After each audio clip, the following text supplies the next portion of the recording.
Bueno, ya ahora dejo de serlo. Lo vamos a charlar. Le tengo que agradecer, me ha traído su libro La democracia incompleta de San Luis. El doctor Ricardo André Basla con nosotros aquí en Hoy por Hoy. ¿Cómo estás, Ricardo? ¿Bien? Pero muy bien, Mario. Muchísimas gracias por la invitación. Un gusto estar aquí. Y antes que nada, como le decía recién a Sebastián y a Marcelo, felicitaciones por este emprendimiento, por este espacio. Un espacio... Digo que conozco que no es tan sencillo montarlo y mucho menos sencillo mantenerlo. Pero bueno, la idea es eso, vivir en democracia, estar en democracia, hablar en democracia y que nadie nos diga qué tenemos que decir o qué no tenemos que decir, y de eso vos sabés bastante, ¿no? Porque empezaste con los medios. Sí, empecé con los medios en 1980. Mirá. 1980 arranqué haciendo periodismo con Humberto Vega.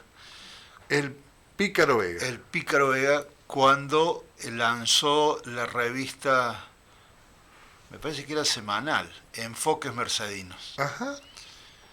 Que fue más o menos en esta época, junio, julio de 1980, en lo que era en ese momento el círculo de suboficiales de las Fuerzas Armadas, que estaba en la calle Río Bamba, entre Pedernera y Balcarce. Sí. A media cuadra del Café de la Plaza, en la misma vereda. Exactamente. Sí. Allí trabajábamos juntos, digamos, ahí fue el acto de lanzamiento, ¿no? En realidad la redacción estaba en la casa del mismo Humberto Vega, en el barrio militar, frente a la plazoleta Belgrano. Y allí nos juntábamos con Edmundo Tello Cornejo, con Jorge Adandoniu, con Héctor Pablo Ósola, bueno, no me acuerdo de qué otra gente, pero bueno, yo tenía 20 años, venía de estudiar, había estudiado 2 años periodismo en Buenos Aires, no terminé la carrera en la Escuela Superior de Periodismo de Buenos Aires. Pero venías con toda la fuerza. Sí, por supuesto. Ya desde niño en la Escuela Vicente Dupuy en los años 60 y pico, 70, habíamos formado el Club de Niños Periodistas. ¿Qué pasó con eso? ¿Qué pasó? Digo que hoy muchas veces hablo con directoras porque hace algunos años atrás íbamos a distintas escuelas, los que hacíamos periodismo, sí. Íbamos a contar, a dar algunas charlas, a incentivar a los chicos. Y yo creo que se perdió todo eso y es algo que para mantener la democracia en los colegios y mantener la información desde los colegios estaba muy bueno. Era muy bueno, muy interesante. Y eso que estoy hablando de épocas de gobiernos dictatoriales, de gobiernos militares. Digo, yo arranqué la escuela primaria el año que lo derrocaron a Arturo Illia, en 1966. O sea, era presidente el general Onganía.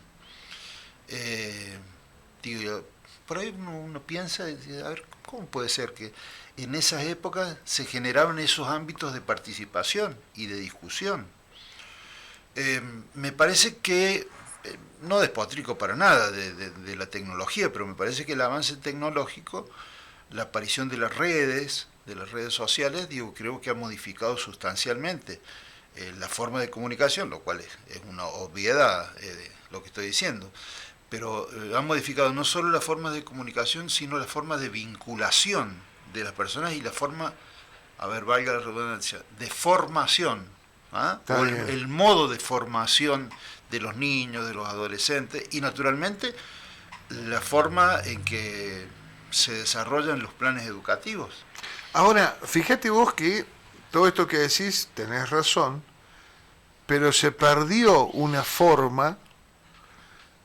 Si bien hoy la comunicación es directa, autoridad de la escuela, los padres a través de los grupos de WhatsApp y todas estas cosas, se perdió la comunicación del chico por saber quién es, qué quiere ser y cómo quiere que lo eduquen o cómo quiere hacer las cosas dentro de la escuela. Porque se han ido perdiendo los centros de estudiantes también. Se ha ido perdiendo, yo me acuerdo del club de periodistas dentro de la escuela que trabajaba en formación de la democracia, en formación de las listas donde publicitaban con el periódico del colegio, se iban enterando y bueno, y de ahí era la cooperadora la que comunicaba, eran los alumnos los que pedían. Digo, ese que es ni más ni menos que el primer ámbito de vida, en democracia, de vida, que después obtenemos con la municipalidad, el gobierno, el barrio, la vecinal. Sí, yo insisto en esto, que era un fenómeno, si se quiere, raro, extraño, para esas épocas de los años 60 y también de los años 70. Uh-huh. Digo, por ejemplo, en el secundario, yo arranqué el secundario en la Escuela Nacional de Comercio Benito Juárez, Sí. cuando funcionaba en el Colegio Nacional. En la Avenida Mitre. En la Avenida Mitre, por la tarde. Por la tarde.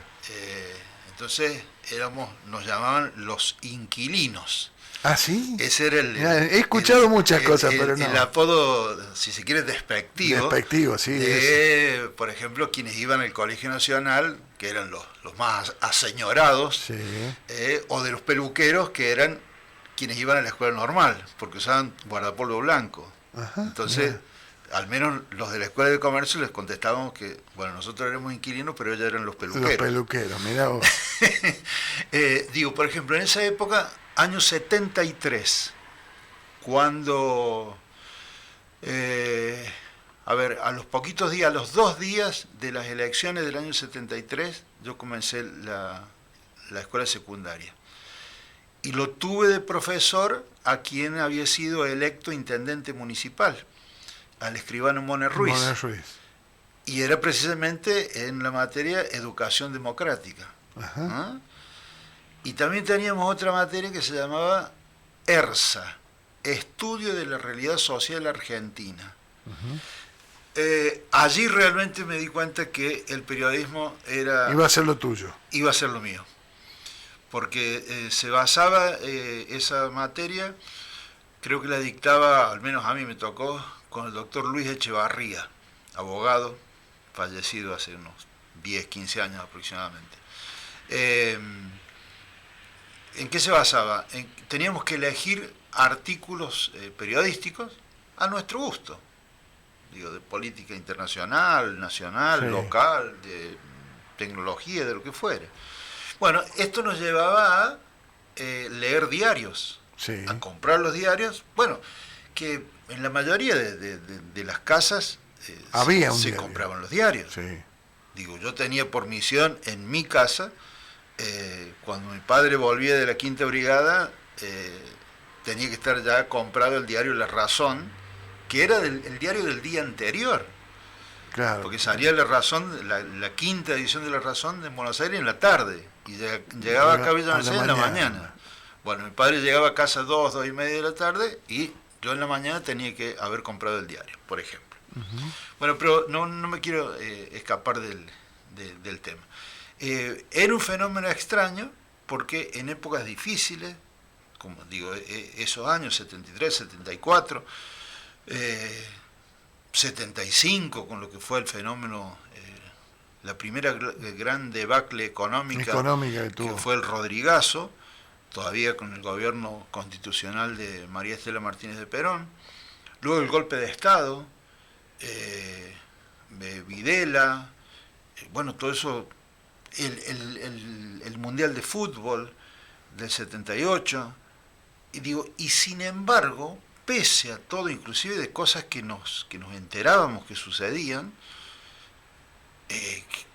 los desaparecidos, digo, yo recuerdo de nombres concretos que en mi casa se hablaban porque eran de familias que conocíamos y de chicos de 18, 19 años que sabíamos, o mejor dicho, que no sabían, nadie sabía dónde estaban. Digo, recuerdo a Luis Canfaila, que su madre era íntima amiga de mi madre, digo, tenían la misma edad, vivieron al lado, pared por medio, mucho tiempo de sus vidas. Digo, recuerdo el caso de Cazorla, yo vivía a la vuelta de la casa de los Cazorla, el caso de Adolfo Pérez, el flaco Ricardo Saibene,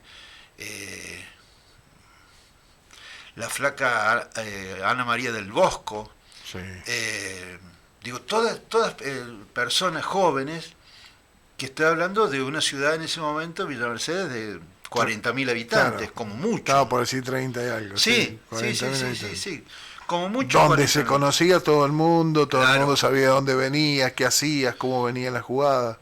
Bueno, y pese a todo ese contexto tan difícil, el nivel de participación que teníamos en este caso en el secundario, claro, ya nos habían prohibido, por ejemplo, la participación en la UES. Yo fui delegado en los años 73 y 74, en primero y segundo año, en la Unión de Estudiantes Secundarios, en la UES. En donde estaba el turco Lais, uno de los Abramo, bueno, no me acuerdo los demás nombres, ¿no? Que eran más grandes, digo, ya iban a cuarto, quinto año del secundario. ¿Y eso que reunía a todos los colegios? Sí, había delegados por curso, nos reuníamos en el anfiteatro del Colegio Nacional, los delegados de todos los cursos, y elegíamos el delegado de cada colegio, ¿sí? Uh-huh.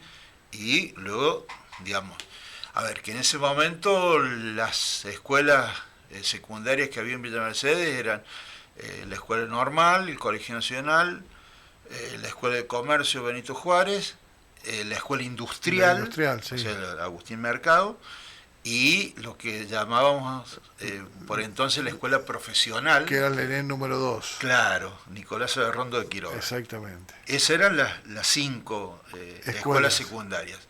Y luego públicas. Y luego las 2 privadas, históricas. Que era el Sagrado Corazón y el San Buenaventura. Pero en los colegios religiosos no participaban, digamos. No. Así que sobre todo éramos cinco colegios que ¿Y ahí teníamos. qué hacían? Ahí, Y bueno, se hablaba sobre, a ver, lo que podían ser las conquistas, entre comillas, ¿no? De los estudiantes que se en buscaba. Ajá. Por ejemplo, organizar el tema del mate cocido y los bizcochitos para el recreo largo. Mirá.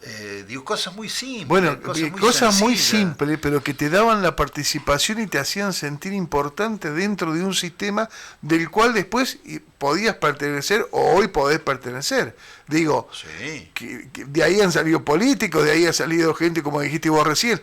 Ahí me di cuenta que mi rama era el periodismo. Sí, sin ninguna duda. Bueno, eso se perdió todo. Hoy yo no escucho estas cosas. Es más, hoy escucho que los chicos te preguntan, hoy me encontré con alguien que me preguntó, che, ¿para qué hay que votar? ¿Cómo? Claro. ¿Para qué hay que votar ahora? Digo, para presidente. ¿Pero qué dice la PASO? Sí, bueno, son las primarias, bueno, le explicas. Oh, pues sí votamos el otro día. Dice, ¿viste Claro. cuando te hace ruido? Y vos decís... Bueno, pero sí, comparto que esa es la realidad, lamentablemente. Y me preocupa mucho la responsabilidad que nos cabe a nosotros como generación. Totalmente. Digo, por supuesto que hay responsabilidades institucionales, responsabilidades de los gobiernos, digo, pero también hay responsabilidades generacionales. Generacionales que, a ver, yo apunto siempre en este programa a decir, ustedes tienen que venir y hablar, ustedes, yo, todos los que somos más grandes, porque hay que dejarle a los chicos parte de la historia. Vos hablaste recién, empezaste en una revista con Tello Cornejo, Sí. un historiador que se fue. Sí. José Mellano también estaba. Mirá, José Mellano también se fue. Sí. El profesor Adondonió Sí. también se fue. Héctor Rosel está. Está Héctor Sí, cómo no. y estás vos. Digo, a ver, tenemos que mostrarle esto, porque más allá de que a los jóvenes no les interesa mucho hoy leer, por lo menos contárselo, porque viste que por ahí las Claro. cosas entran, Claro. las vas escuchando y decís, mira, esto me interesa, voy a escuchar, voy a mirar. Bueno, porque si no, volvemos a cometer los mismos errores. Sí, sí. Y bueno, la problemática económica indudablemente dificulta todo. Digo, las políticas económicas dificultan todo. Por supuesto que en esas épocas no, al menos en mi familia no vivíamos holgadamente, digo, vivíamos con lo justo y con... ¿Tu padre? Yo no diría con sacrificio, pero sí con mucho esfuerzo. ¿Tu padre era? Mi padre era suboficial de la Fuerza Aérea y mi madre decidió separarse cuando yo tenía 10 años, en 1970. Digo, decidir una separación matrimonial en 1970 no era tarea fácil. Un desafío. Bueno, pero tomó esa decisión, creo que fue una decisión muy, muy inteligente, lamentablemente. Digo lamentablemente por la forma en que vivíamos dentro, que eso lo conoces vos. por la situación intrafamiliar Sí. que no era agradable. ¿No tenías hermanos? Sí, tengo 3 hermanas. 3 hermanas. Sí. ¿Más grandes? 2 más grandes y una más chica. Sí. Y bueno, y en ese momento yo tenía 10 años, mi hermana menor tenía 5, después para arriba Graciela, que tiene 5 años más que yo, o sea, tenía 15, que es licenciada en Trabajo Social, y la más grande, Marta, que es médica, ginecóloga, tenía 16 años. Y bueno, y en esas condiciones mi madre toma la decisión Hasta acá llegamos. de separarse de mi padre. Bueno, mi padre al poco tiempo se fue de Villa Mercedes, se fue a vivir a Venado Tuerto. Estuvo allí mucho tiempo, bueno, hasta que falleció, 25 años después, falleció en 1995. Bueno, como militar tenía obviamente una formación muy, muy estricta y lo demostraba en forma permanente, ¿no? Fue funcionario de cuanta dictadura militar existió mientras él vivió. Su última función fue intendente o interventor en una localidad cercana a Venado Tuerto, que no me acuerdo el nombre, me parece que era María Teresa. Yo no tenía contacto con él en ese momento. Volví a tener contacto a los 20 años, así que estuve 10 años. 10 años sin tener comunicación con mi padre. ¿Y vos entendiste en ese momento cuál era la situación? Porque viste que hoy se habla mucho de la mente de los chicos y de las separaciones. Digo, en ese momento. Probablemente la haya entendido a los 2 o 3 días de la decisión que tomó mi madre, cuando el clima de armonía era, o el clima en que empezamos a vivir en mi casa era un clima normal. Era distinto, digamos, Claro, al que vivías sí, antes. sí. Sí, porque vivir en un marco de violencia familiar es muy feo, Sí. es tremendo. Entonces eso hace que uno busque respaldo, digo, en mi caso, en algunos amigos. Ajá. Digo, uno en particular de aquella época, que hicimos toda la primaria juntos, es un personaje que ahora lo veo, me parece que está jubilado o algo por el estilo. Un relator deportivo llamado Hugo Alberto Gutiérrez. ¿El flaco? El Flaco, Mirá claro. vos. Con el Flaco hicimos toda la primaria juntos, en la escuela Vicente Dupuy, juntos en el mismo grado siempre. Ajá. Y toda la secundaria juntos, pero en distintos cursos. Mira. Así que, bueno, me Se acuerdo. conocen bastante. Sí, me acuerdo. Y estuviste 10 años separado de tu padre y un día decidiste acercarte. La mayor parte en mi familia, la mayor parte somos hinchas de River. Sí, digamos, Y- casi todo inteligente. Sí. Y tenía un tío muy fanático, pero sumamente fanático de River. No me acuerdo qué final se jugaba entre River y Boca. el 3 de marzo de 1980 y ganó Boca. Y a los 40 minutos mi tío murió, hermano de mi padre. Murió de un infarto. Digo, imagínate el nivel de fanatismo que tenía. Bueno, los que vivía en ese momento él en la calle Arenales y Bolivia. ¿Ustedes, Basla es oriundo acá, no? Sí, yo soy la tercera generación de Basla mercedino. Uh-huh. Mi abuelo nació en Villa Mercedes en 1895. Pero yo estoy hablando en realidad de los Andrés. Mi padre era Andrés y mi madre Basla. Pero vos siempre, bueno... Pero lo que ocurre que, digamos... Claro, porque Ricardo Andrés suena más como nombre y en realidad es tu apellido. Claro, y como por las cuestiones de vida siempre me sentí más identificado como Basla, con la familia de mi madre que con la de mi padre, entonces siempre dejé que pensaran, que corriera así como yo. Mirá vos, yo me estoy enterando ahora, después de haber hasta sido compañero de laburo tuyo en la tele. Claro. Y ahora me estoy enterando, mirá vos. Entonces Andrés es tu apellido. Nunca renegué. Nunca renegaste. Ni obvié, está bien, ¿no? Al apellido, digo. Sí, es que uno no preguntó. Pero cuando yo empecé a notar que me distinguían como Basla, entonces dije, bueno, tengo que seguir usando así, Ricardo Andrés Basla. Listo. Es más, hasta amigos de mi padre todavía me llaman Basla. Mira. Digo, amigos Y ellos eran Andrés. Claro, Andrés. Y mi tío, el nene Andrés, que tenía una parrillada allá al lado de la estación de servicio de Casales. Allá en la Perón. Exactamente. Te estoy hablando de los años 60, imagínate lo que era llegar hasta ahí. Sí, era todo un loro, quedaba todo lejos. Bueno, se murió a raíz del infarto que le dio. 80. Y bueno, y los que vivíamos acá nos enteramos rápido, pero mi padre vivía en Venado Tuerto y no había cómo avisarle, porque si bien sabíamos la dirección, pero un telegrama iba a llegar muy tarde. Bueno, la cuestión es que yo me fui al cuartel de bomberos voluntarios, donde yo trabajaba, yo era bombero voluntario, fui bombero voluntario 12 años, uh-huh.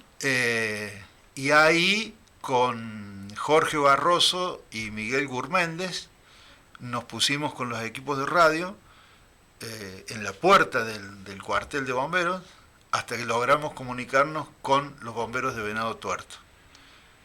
Y allí le pedimos que los bomberos de Venado Tuerto fueran al domicilio de mi padre a avisarle que había muerto su hermano.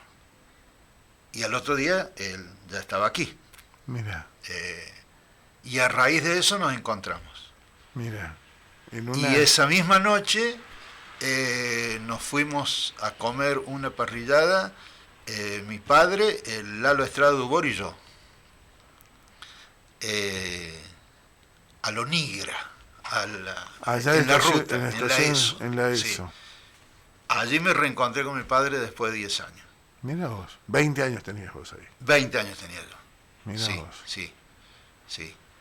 Bueno, después tuvimos cierta vinculación, digo, no fue, como diría, no fue de gran intimidad de padre e hijo, pero digamos, sí. Está bien. Uno, digamos, no es que justifique determinadas conductas, pero empieza a entender o a analizar las cosas. ¿Y tu madre? Y mi madre, que falleció hace muy poquito, en septiembre del año pasado. Mira. Mi madre era una trabajadora incansable. Una máquina.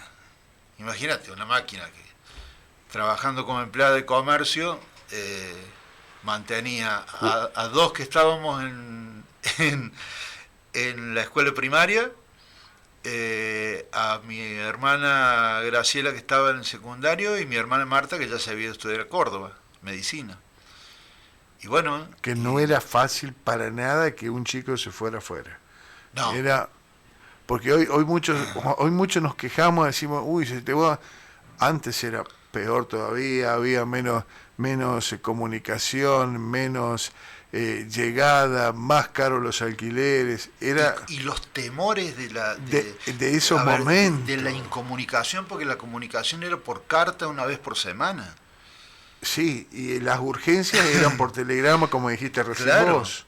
era así. Y no tenías otra forma de saber. Hoy con los chicos estás comunicado al instante. ¿Qué haces? Claro. ¿Estás estudiando? ¿Fuiste a la facu? ¿Viniste? ¿Comiste? ¿No Y en comiste? esa época, cuando mi hermana se fue a Córdoba, yo recuerdo que me quedaba callado, no decía nada, pero hacía un año que se había producido el Cordobazo. Claro. Y entonces la situación social en la ciudad de Córdoba en particular era muy difícil. Jodida, Yo sí. por ahí me enteraba de algunas cosas y Nada en casa. no decía ni una palabra porque era preocuparlo mucho a mi vieja, que trabajó.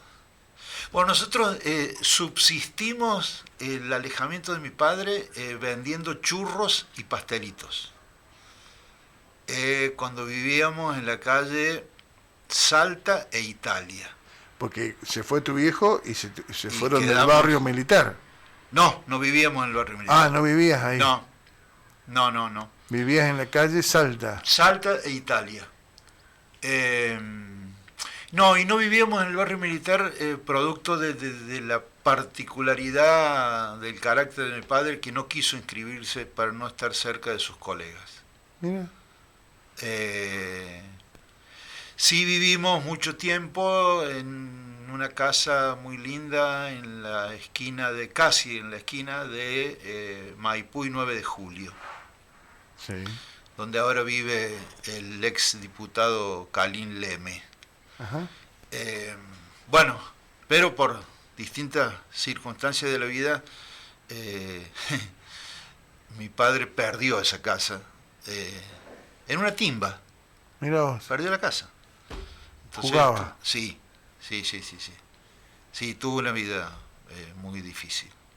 Bueno, y que naturalmente se fue, digamos, sus consecuencias. La fue pagando la familia. Claro, Indudablemente, ¿no? Y bueno, y contra todo eso iba remando mi vieja y nos sacó adelante a todos. Absolutamente a todos. Además, los hizo estudiar a todos. Sí. No, en casa era eso, no se discutía. Eso no se discutía No. y no había forma No. de escapar.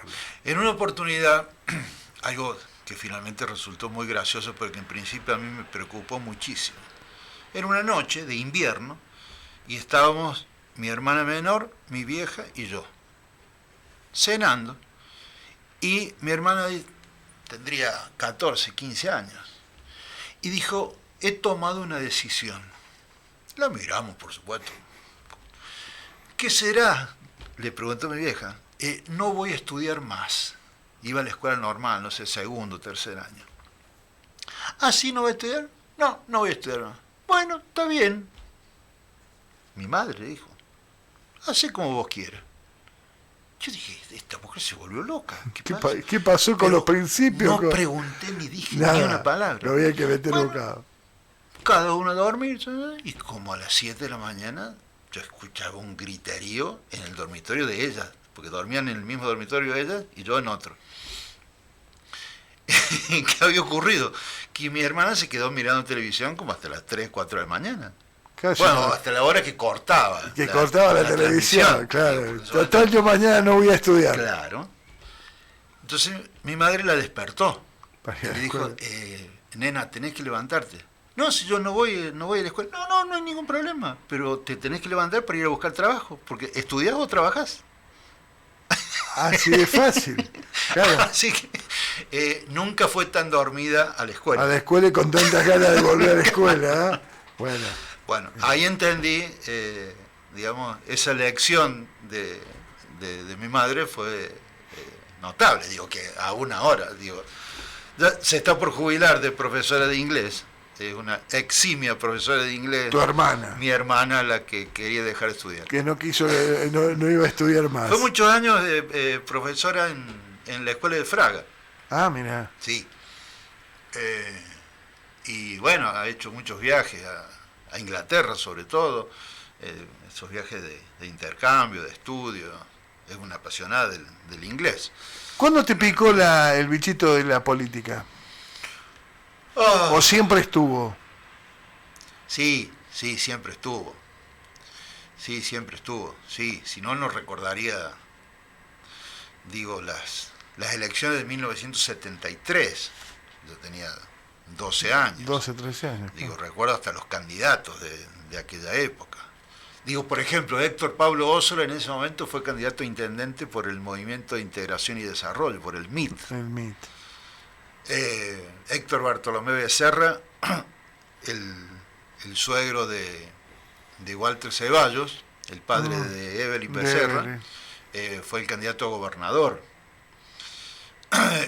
Anteriormente, en el año 63, claro, yo no me acuerdo puntualmente, pero sí por haberlo leído, los principales candidatos a gobernador, los tres eran de Villa Mercedes. De Villa Mercedes. Santiago Beso, Vilches, el doctor Vilches, que no me acuerdo el nombre, y Bartolomé Becerra, Héctor Bartolomé Becerra. ¿Qué nos pasó a los mercedinos que nunca más tuvimos ni siquiera un candidato a vice en las últimas elecciones? Sí, cómo no. ¿Quién? El actual vicegobernador es de Villa Mercedes. El actual vicegobernador es de Villa Mercedes. Hay vicegobernador. Bueno, ayer no lo vi en el palco del Hace desfile. Lo respeto mucho a Mona Ruiz, pero hace un montón que no lo veo, ni lo cruzo en la calle. No, indudablemente lo han borrado. Sí. Indudablemente lo han borrado. Pero digo, no hay candidatos, no hay ministros, no hay... En Villa Mercedes de pasar de ser el centro de la política en la provincia de San Luis y el punto neurálgico donde la política se manejaba, pasamos a no tener nada. La concentración de poder que hizo la familia Rodríguez A... Mirá cómo te la dejé picando. No, es que tuvo mucho que ver con esto, con la, si se quiere, la subordinación de la política de Villa Mercedes. Digo, el meridiano político de la provincia durante muchísimo tiempo pasó por Villa Mercedes y no por la ciudad de San Luis. Y fue precisamente lo que los hermanos Rodríguez A se llevaron y se adueñaron. Bueno, con un estilo muy particular que yo nunca he compartido. Lo recordamos el viernes, creo, sí, el viernes estuvo con nosotros el marido de Liliana Negre, el doctor Gurí Alonso, Mario Ernesto Alonso. Y bueno, recordábamos esto, ¿no? Cómo de ser una ciudad netamente política, con candidatos políticos de Villa Mercedes, a desaparecer en cuanto a todo lo que sea función de candidatos y de ministros en el Poder Ejecutivo, ¿no? Lo fue borrando va a cambiar. todo. Creo que ahora con Claudio Poggi va a cambiar. Digo, no... Por las dudas, preparaste para la otra edición de esta. Por la duda, digo. ¿Qué sé yo? No sé, me queda. No. Porque no, creo que no. Yo no sé cómo voy a hacer, yo no sé cómo voy a hacer para verte del otro lado, porque para mí oficialista. Para mí sos el eterno opositor, qué sé yo. Vayamos, yo lo conocía mal, me acuerdo, decía la Titi, andá a buscarlo a Ricardo André. Andá a buscarlo a él porque él te va a dar una opinión de esto, haciendo periodismo. Después un día dijimos, no, pará, vamos, que venga y sea partícipe de los programas, y empezaste a trabajar con nosotros en la tele, pero sí. Eras, digamos, siempre muy crítico de los gobiernos, y está bien, claro, era el eterno opositor a Rodríguez A por una cuestión de que siempre tuvieron ellos. Y sí, esa es la realidad. Y alguna vez fuiste opositor a Poggi también. Sí, por supuesto. Que también estaba. Lo conocí a Claudio Poggi, en una situación muy particular. Yo lo acompañaba a Víctor Hugo Yáñez cuando fue concejal, lo acompañaba ahí en el Consejo Deliberante, y a él le llegó la información que había fallecido el padre de Claudio Poggi, ya era gobernador. Hacía pocos meses que era gobernador. Y bueno, y decidimos ir a saludarlo a Río Cuarto, que lo velaban allí al padre del actual gobernador electo. Y me lo presentó Hugo Yáñez al lado del féretro de su padre. Digo, esa fue la primera vez en la vida que lo cruzaste. Nos estrechamos la mano. Y a los poquitos meses yo ingresé en el gabinete del intendente Enrique Ponce, en San Luis, con quien hemos sido muy amigos. Digo que indudablemente en lo personal lo seguimos siendo, digo, pero no compartimos las posiciones políticas, digo, cosa que es normal que ocurra, digo, no necesariamente uno tiene que compartir todo con los demás. Digo, además la política es eso, es una coincidencia de intereses o coincidencia de objetivos que a veces se da y a veces no se da. ¿Hoy es más coincidencia de intereses? Y tratamos que así sea. ¿Intereses de quiénes? Bueno, cuando hablo de intereses me estoy refiriendo al bien común. No, digo, bueno. si no me hubiera aprendido Y puede ser intereses personales. Bueno, ahí está el problema. Ahí está el problema. Indudablemente que ese es el problema, de fondo, y es lo que hace que se haya desvirtuado la imagen, no desvirtuada la imagen de la política, la política está coherentemente desvirtuada por la conducta de la mayoría de los dirigentes políticos. Digo que los chicos, como vos decías recién, o no tan chicos, no tengan interés en ir a votar o no sepan qué hay que votar, es consecuencia de que la política no ha tenido como objetivo el bien común, sino que ha tenido como objetivo, en muchísimos casos, los intereses personales. No me queda mucho y me queda mucho. Quiero decir, no me queda mucho tiempo y me quedan muchos temas. Veía esta mañana, y voy a ir puntualmente a eso, veía esta mañana una foto Massa, Cristina, Fernández. Una sonrisa espectacular en los tres. Digo, ¿cómo hacemos para creerle? Vos sos peronista. Sí. Contámela. Y dejé de creerles. Honestamente. En el 2019 voté la fórmula Fernández-Fernández, ¿sí?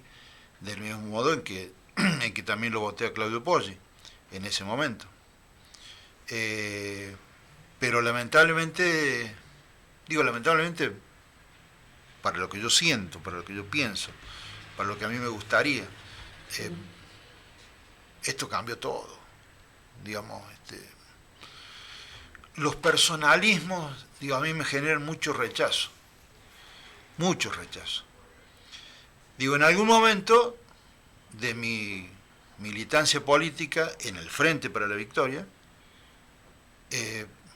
varios amigos, uno en particular, muy amigo, que vive en Rosario, y tenemos un contacto casi diario, me decía, pero los K son igual que los A. Y yo me resistía a creer. Y discutía con mi amigo, que no tiene nada que ver con la política, es un tipo, tenemos exactamente la misma edad, tenemos una diferencia de 40 minutos. Y nos hicimos muy amigos en el colegio secundario. Bueno, y él siempre me insistía en esto. Hasta que un día le llamé por teléfono y le dije, Carlos, tenés razón. Llamo para decirte que siempre tuviste razón en esto. ¿Sabés una cosa? Ponete en clima, 2001. Inauguración del aeropuerto de Santa Rosa. Sí. Renuncia del presidente de la Nación. Esa tarde, reunión de allí en el Chumamaya, sí. Merlo. Noche en un hotel de Merlo comparto cena con periodistas, ¿de dónde? De Santa Cruz. De Santa Cruz. Hablamos y intercambiamos posiciones en función de cómo veíamos cada uno de nuestros gobernadores en ese momento. Contando la realidad. Sí. Ahí me di cuenta que eran todos iguales. Rodríguez Sá y los Kirchner. Con la misma política, con una política diferente en cuanto a lo habitacional. Sí. ¿Sí? Muy desarrollada en San Luis y nada desarrollada, pero con una forma de trabajo y de manejo de la gente casi igual en Santa Cruz y en la provincia de San Luis.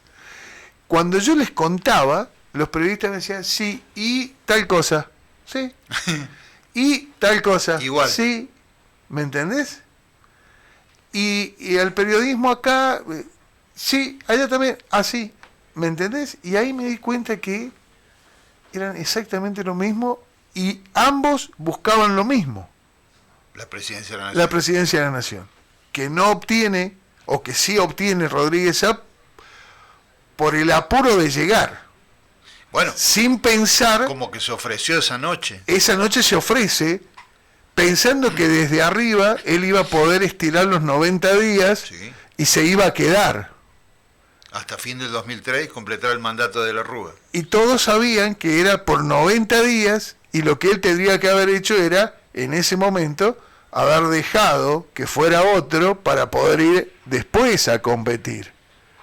Y tal vez ahí se le iba a poner más difícil a los Kirchner, porque en ese momento quien era el candidato de Duhalde no era Kirchner, era Rodríguez Sá. Sí, entre otros, digo, porque hubo varios. Sí, bueno, pero digo, de los dos que te estoy hablando, la posición en esa carrera, ahí la ganaba Rodríguez Sá y no los Kirchner. Bueno, la verdad que ahí siento que fuiste un afortunado en darte cuenta ahí la de descubrí. ese detalle. Yo no me di cuenta. Pero yo yo no me di cuenta hasta el pasado el 2011, 2012. Y más también. Te diría que el 2015. Recién allí advertí, no puedo continuar acá. No puedo continuar acá porque no. Esto es igual a lo que yo digo, entre comillas, combatir en la provincia de San Luis. Entonces no. Para ahí.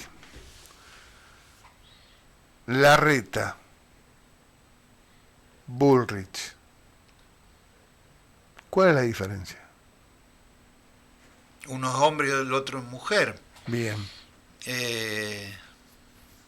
Digo, ambos son del mismo partido político y del mismo espacio.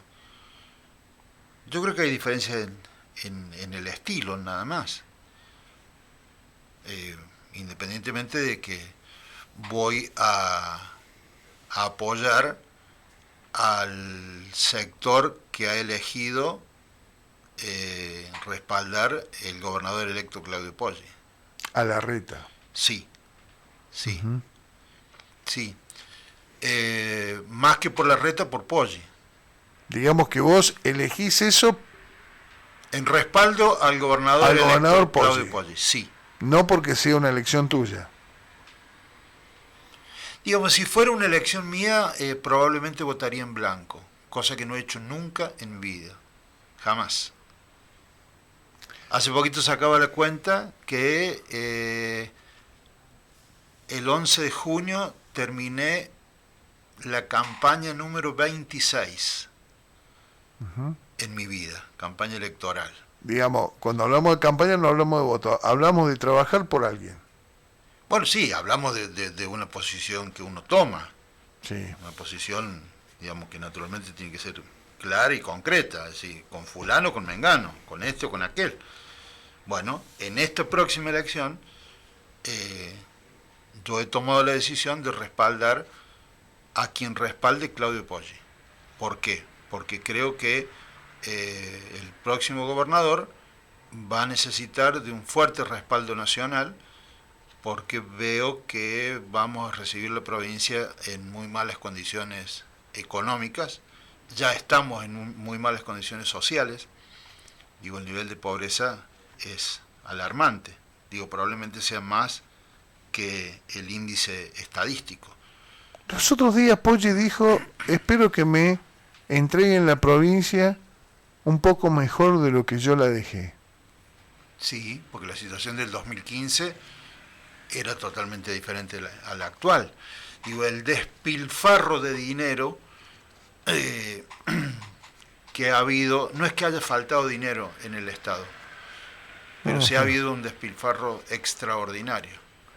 A ver, ahora, ¿cómo creer? ¿cómo le entregó Poggi? Con un índice de pobreza que era 1/3 respecto de la media nacional. Está bien, pero yo no voy al índice de pobreza, digo, Al índice, está bien. Eso refleja pero la política que se no, lleva adelante. Está bien, pero vos podés tener pobres y tener la caja llena. ¿Sí? Porque no la repartiste. No, ahí sí, claro que se repartió. Si no, se hubieran construido 13.500 viviendas. Está bien. No, yo lo que te digo es, ¿por qué no me voy al índice de pobreza? Porque yo conozco a muchos que prefieren tener pobres pero guardarse la plata, ¿sí? Y no la reparten. Sí, no fue el caso de Poggi. No, bueno, pero no digo que haya sido el caso, porque Poggi tenía menos pobres que ahora. Sin ninguna duda. Bueno, por eso te digo, no mido por ahí. Digo, pero en aquel momento quedaron muchas deudas. Poggi dejó muchas deudas. Sí, pero no como ahora. ¿Ahora van a quedar más? Sin ninguna duda. Mamá. Sin ninguna duda. Es decir, cuando Poggi se fue, la provincia, durante su gestión, ganó los juicios iniciados a la nación por los índices de coparticipación que no habían llegado nunca. Se ganó por la gestión, sobre todo llevada adelante por quien va a ser el próximo vicegobernador, el doctor Ricardo Andeiza, que en ese momento era fiscal de Estado. Fiscal de Estado. El trabajo, algún día voy a profundizar ese tema. El trabajo realizado por el doctor Ricardo Andeiza en ese momento, estoy hablando desde el año 2012 en adelante, 2012 a fin de 2015, fue extraordinario. Y permitió que se ganaran estos juicios con los cuales ha estado subsistiendo la provincia en este momento. Hasta ahora. Claro, ¿por qué? Porque yo estoy cobrando... lo que se debía. Estoy cobrando mi sueldo, hago subsistir a mi familia con mi sueldo, pero como cada vez alcanza menos, también uso la indemnización que me pagaron hace un tiempo del lugar donde trabajaba y me despidieron. Voy usando un poquito de ahí. Y bueno, esto es lo que está ocurriendo en la provincia de San Luis. Digo que se está gastando dinero extra del presupuesto. A ver, ¿por qué hablo de despilfarro? Concretamente, Villa Mercedes, mes de mayo de 2023. Digo, con el nivel de pobreza, o si se quiere de miseria que tenemos, uno puede permitir o aceptar que un municipio como el de Villa Mercedes gaste 700.000 pesos en una cena para jóvenes profesionales. Es poca plata, te digo. Está bien, lo vamos a discutir, pero ¿sabés por qué te lo digo? Porque los otros días... A mí me pone loco. Está bien, pero ¿sabés por qué? Esta mañana he estado revisando ese expediente. Pero ¿sabés por qué te digo? Porque uno parece que es una barbaridad, ¿no? Y me invitaron a cenar. Fui a cenar. A almorzar. Y no estoy comiendo nada últimamente, pero me invitaron a almorzar. En un restaurante ahí en Córdoba, no acá, en Córdoba, sí. Aclaro el lugar, y comí un bife de lomo, un agua mineral, y de entrada una empanada. 3.500 pesos. ¿De qué? ¿Costó? ¿O no? El lomo solo 8.500 pesos. ¿8.500? Sí. Ah. Y vos decís, ¿qué tiene el lomo? Sí. Y tengo la cuenta, porque le pedí. Dije, ¿tan caro sale? Hace mucho que no salía a comer, pero digo, ¿tan caro sale comer acá? Me dijeron, sí, y no te estoy hablando de un restaurante 5 estrellas, 4 estrellas, 3 estrellas, al lado de la Cañada. Sí, sí. Ahí, un restaurante ahí, al lado de la Cañada, 8.500, eso, la empanada, 1.200 pesos. Bueno, no. ¿Viste? Es decir, el agua mineral, 650 pesos, una botellita de medio litro. Dije, bueno, no tiene proporción respecto de una jubilación mínima, por ejemplo. Pero el cubierto, 300 pesos. Y a sumar, cuando te suman toda la cuenta, tenés el 10% de propina. Ah, ya está incluida. No. Después que te suman toda la cuenta, Sí. sobre eso te cargan el 10%, que es la propina. Entonces, yo sí. dije, qué poca... La verdad, ¿viste? Vos decís por ahí una reunión. Hoy me ofrecieron una tarjeta para un familiar que se recibe a fin de año, 18.000 pesos. La tarjeta. Si la pagás ahora, creo que es antes de fines de julio. Si la pagás después sale 22, si la pagás Sí. sale 25. Sí. Por eso te digo, Bueno, pero yo, Mario, 700.000 pesos al gobierno. Me permite hacer una diferencia. Digo, uno puede o no, Sí. depende de la decisión personal, pagar por un bife de lomo 8.500 pesos. ¿Está? Pero lo decide uno sobre el patrimonio Totalmente. Personal. Sí. ¿Está? Lo que yo no puedo, aunque lo haga legalmente, no tengo la legitimidad para disponer de 700.000 pesos para agasajar a un grupo de personas con el dinero ajeno. Bueno, pero hace una cosa, fíjate porque... Digo, esto es lo que me preocupa. El que nos dieron a nosotros me parece que salió más, el de los periodistas, ¿no? Porque éramos un montón. Cuando hicieron el agasajo a periodistas éramos un montón. Así que tiene que haber salido un poquito más. Ya vamos vos acordate lo que te dice un tipo hoy, sale mucho más.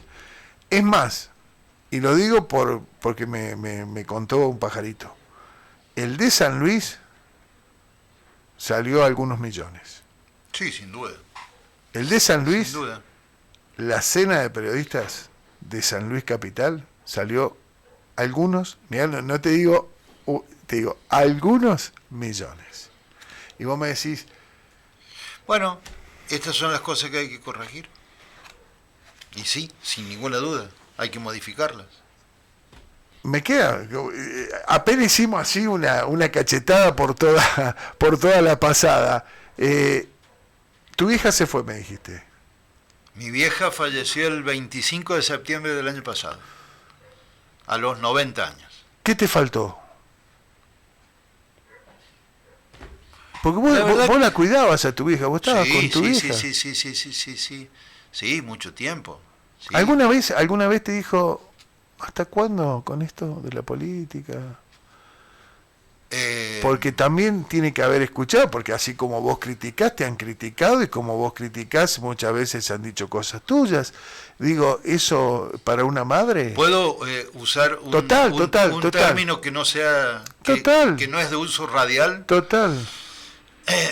Una vez estábamos almorzando, estaban todas mis hermanas, mis cuñados, mis sobrinas, mi esposa en ese momento, digo en ese momento porque estoy divorciado, mis hijas que eran muy chiquitas, y de bien que estábamos almorzando, mi vieja me habla a mí y me dice, ¿por qué no te quebras una pierna? Y una de mis hermanas saltó, pero enojadísima y muy preocupada. Me dice, ¿qué te pasa? ¿Por qué le decís semejante barbaridad? Sí, ¿por qué no se quiebra una pierna? Y dice, ¿pero por qué estás diciendo esto? Y acá viene lo no radial. Dice, para que le digan rengo de mierda y no hijo de puta, ¿qué tengo que ver yo con las macanas que él hace? Tal cual, anotámela, por Dios, anotámela. No, es buenísima. Bueno, es buenísima. Esto era mi vieja vivía preocupadísima por todo lo que yo hacía, digo, sobre todo por todo lo público. Digo, entonces ella me decía, que te digan de otra manera, digo, pero yo no tengo nada que... Me encantó, me encanta cerrar la nota así. Bien, bien periodística. Ricardo, muchísimas gracias, No, un al gusto. contrario, al gusto también ha sido mío y mucho éxito en este emprendimiento. Bueno, acá tiene un lugar siempre, usted Muchas sabe. gracias.